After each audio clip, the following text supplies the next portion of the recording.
Students, हम बात कर रहे थे क्लास 12th की बायोलॉजी से चैप्टर 3 की। आज उसी चैप्टर से हम oogenesis वाले टॉपिक को समझेंगे। The process of formation of mature female gametes is called oogenesis। एक ऐसा प्रोसेस जिसमें क्या बनते हैं, मैच्योर फीमेल गैमीट्स बनते हैं, उसी को क्या कहते हैं, oogenesis कहते हैं। It started during embryonic development stage when millions of oogonia are formed in each foetus ovary. तो ये कब से स्टार्ट होता है, ये जो oogenesis वाला प्रोसेस है ये एम्ब्रियोनिक डेवलपमेंट स्टेज के दौरान ये स्टार्ट हो जाता है। और तब इसकी जो फीटस की दोनों ओवरी होती हैं, उन ओवरी के अंदर क्या बनते हैं, मिलियंस ऑफ oogonia यहाँ पर बन जाते हैं। These oogonia are also known as the gamete mother cell, और इनको हम और किस नाम से जानते हैं, गैमीट मदर सेल के नाम से भी जानते हैं। देखो होता क्या है इसमें कि जैसे ही ये जो है कोई भी फीटस अपनी मदर के वॉम में आता है तो करीब 3 महीने की जो प्रेगनेंसी हो जाती है, तो उस 3 महीने की प्रेगनेंसी के बाद जो है उस फीटस के अंदर उसके अंदर डिम्ब बनना स्टार्ट हो जाते हैं। अगर फीटस अगर मेल है तो उसके अंदर टेस्टिस बनेंगे, और अगर फीटस फीमेल है तो उसके अंदर क्या बनेंगे, ओवरी बनेंगी। और इन्हीं ओवरी के अंदर क्या बनते हैं, उसी एम्ब्रियोनिक, उसी को हम क्या कहेंगे, एम्ब्रियोनिक डेवलपमेंट स्टेज कहेंगे। क्या कहेंगे, उसी स्टेज को एम्ब्रियोनिक डेवलपमेंट स्टेज कहते हैं। और तब क्या होता है, तब उसी जो फीटस है उस फीटस की ओवरी के अंदर क्या बन जाते हैं, मिलियंस ऑफ oogonia बन जाते हैं। और ये जो मिलियंस ऑफ oogonia उस वक्त ये कैसे रहते हैं, इमेच्योर फॉर्म में रहते हैं। और जैसे ही करीब 12 या 13 साल की उम्र आती है तो ये जो oogonia है ये मैच्योर होना स्टार्ट हो जाते हैं। और जब ये oogonia ये मैच्योर हो जाएंगे और किस में कन्वर्ट हो जाते हैं, फॉलिकल में कन्वर्ट हो जाते हैं, ठीक है। और जब ये फॉलिकल बस्ट हो जाती हैं तो इसमें से एक ओवम यहाँ से रिलीज होता है, और यही प्रोसेस क्या कहलाता है, oogenesis कहलाता है। Gamete mother cell start division and enter into prophase first of meiotic division and get temporary arrested at that stage called primary oocytes। अब ये जो गैमीट मदर सेल होती हैं, जिन्हें हम क्या बोल रहे हैं, oogonia कह रहे हैं, ये जो गैमीट मदर सेल है इनमें क्या होगा, meiotic डिवीज़न होता है। और meiotic डिवीज़न की जो प्रोफेस फर्स्ट होती है उसमें ये क्या कर जाएंगी, एंटर कर जाती हैं। और तब क्या होगा, ये कुछ टाइम के लिए उसी प्रोफेस फर्स्ट पर रहती हैं, उस कुछ टाइम के लिए किस में रहेंगी, प्रोफेस फर्स्ट में ही रहेंगी। और इसी को हम क्या कहेंगे, इसको हम प्राइमरी oocyte कहेंगे।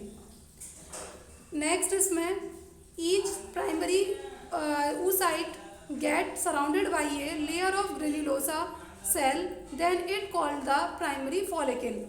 अब ये जो है प्राइमरी oocyte जो है, अब ये जो प्राइमरी oocyte है इसके चारों तरफ एक लेयर आ जाती है, उस लेयर को हम क्या कहेंगे, ग्रेन्युलोसा सेल्स की एक लेयर इसके चारों तरफ आ जाती है। और तब ये जो प्राइमरी फॉलिकल है वो किस में कन्वर्ट हो जाएंगी, प्राइमरी oocyte में ये कन्वर्ट हो जाती हैं एट प्यूबर्टी। और प्यूबर्टी वाली स्टेज तक आते आते क्या रहता है कि इसमें करीब 60,000 to 80,000 primary follicles are left in each ovary.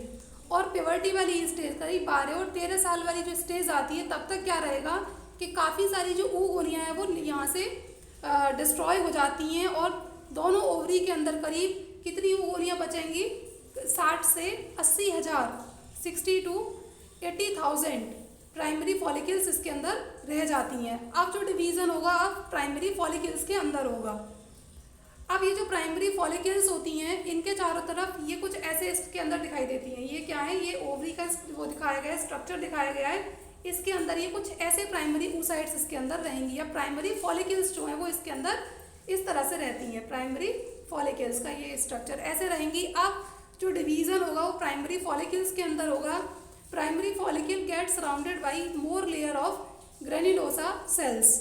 अब ये जो प्राइमरी फॉलिकल हैं इन्हीं प्राइमरी फॉलिकल के चारों तरफ बहुत सारी लेयर आ जाती है, किसकी, ग्रेन्युलोसा सेल की काफ़ी लेयर इनके चारों तरफ आ जाती हैं। और तब ये किस में कन्वर्ट हो जाएंगी, तब ये कन्वर्ट हो जाती हैं सेकेंडरी फॉलिकल्स में।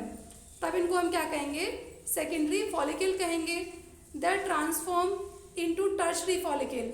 और फिर ये किस में कन्वर्ट हो जाएंगी, टर्शरी फॉलिकल में कन्वर्ट हो जाएंगी। किस में कन्वर्ट होंगी, टर्शरी फॉलिकल में कन्वर्ट हो जाएंगी। ऐसा इनका स्ट्रक्चर हो जाएगा। प्राइमरी कन्वर्ट हुई सेकेंडरी में, सेकेंडरी कन्वर्ट हुई टर्शरी में, टर्शरी फॉलिकल में कन्वर्ट हो जाएंगी। और इन्हीं टर्शरी फॉलिकल के अंदर क्या रहता है, एक फ्लूइड भरा रहता है, और उसी फ्लूइड को हम क्या कहेंगे, एंट्रम कहते हैं। ठीक है, ये ऐसे यहाँ पर स्ट्रक्चर, प्राइमरी फॉलिकल, प्राइमरी से सेकेंडरी बनी, सेकेंडरी से टर्शरी बनी, और जिसके अंदर क्या भरा रहेगा, एक फ्लूइड भरा रहता है, और उसको हम क्या बोलते हैं, एंट्रम कहते हैं। नेक्स्ट है यहाँ पर the tertiary follicle further changes into the mature follicle called Graafian follicle. अब जो टर्शरी फॉलिकल है इसके अंदर आगे और चेंजेस आएंगे, और ये टर्शरी फॉलिकल किस में बदल जाएगी, मैच्योर फॉलिकल में बदल जाती है, और इसी को क्या कहते हैं, ग्रेफियन फॉलिकल हम इसको कहेंगे। अब ये जो ग्रेफियन फॉलिकल है, जो मैंने स्टार्टिंग में बताया था कि ये फॉलिकल में कन्वर्ट हो जाता है, उसका पूरा नाम क्या होता है, ग्रेफियन फॉलिकल होता है।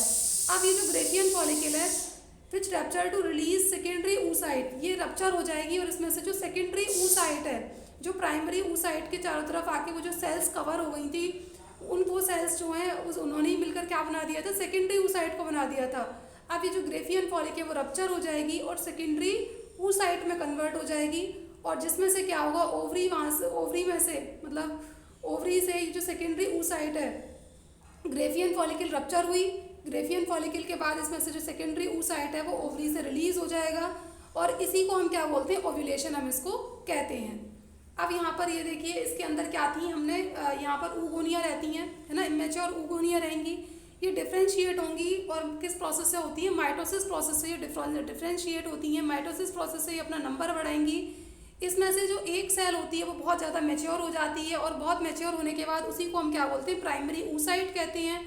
और ये जो प्राइमरी oocyte है इसके अंदर फर्स्ट म्योटिक डिवीज़न होगा। फर्स्ट म्योटिक डिवीज़न होने के बाद इसमें क्या बन जाएंगी, सेकेंडरी oocyte, और एक इसमें पोलर बॉडी इसमें बन जाती है। फिर ये जो सेकेंडरी oocyte है, फिर इसके बाद इसमें फिर से क्या होता है, सेकेंड म्योटिक डिवीज़न होगा, और फाइनली क्या बन जाएंगे, इसमें ओवम इसके अंदर बन जाते हैं। और फिर ये जो ओवम है ये ओवरी से बाहर आ जाते हैं। ये जो ओवम है फॉलिकल के अंदर, जो ग्रेफियन फॉलिकल है उस ग्रेफियन फॉलिकल के अंदर बंद रहते हैं, और ये ग्रेफियन फॉलिकल रिलीज होकर ओवरी से बाहर आ जाती है। उसी में, उस प्रोसेस में क्या होता है, ओवम रिलीज होता है, और उसी को पूरे प्रोसेस को मिलाकर हम क्या बोल देते हैं, oogenesis हम इसको कह देते हैं। आई होप कि आपको समझ में आया होगा। Thank you students.